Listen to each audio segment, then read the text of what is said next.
मैं हूं दीपिका। ए.आर. रहमान और सायरा बानो तलाक ले रहे हैं शादी के 29 साल बाद। और शादी को लेकर जो बातें सामने आ रही हैं, निकाह को लेकर जो चीज़ें सामने आ रही हैं, वही हम आपको बताएंगे। अगर आपने सब्सक्राइब नहीं किया है तो जल्दी से कर लीजिए ताकि सारी की सारी लेटेस्ट खबरें आप तक पहुंचे जल्द से जल्द।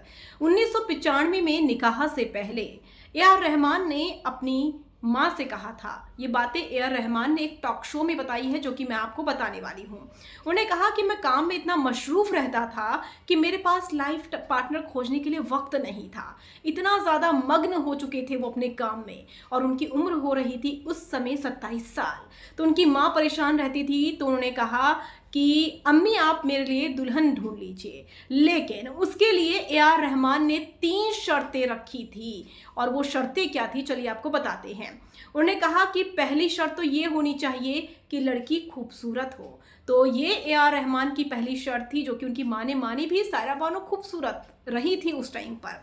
दूसरी शर्त ये थी कि लड़की पढ़ी लिखी होनी चाहिए। यह ए.आर. रहमान चाहते थे कि लड़की पढ़ी लिखी हो ताकि वो घर को भी संभाल पाए, चीज़ों को मैनेज कर पाए। तो यह ए.आर. रहमान की दूसरी शर्त थी। तीसरी शर्त ये थी कि उसका जो बिहेवियर होगा या स्वभाव होगा वो बहुत ही दयालु टाइप की हो।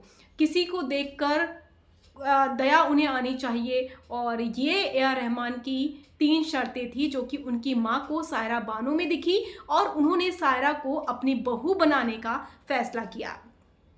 ए.आर. रहमान ने इंटरव्यू में ये भी बताया कि वो शादी वाले दिन यानी कि 12 मार्च 1995 को लगातार मुस्कुराए जा रहे थे।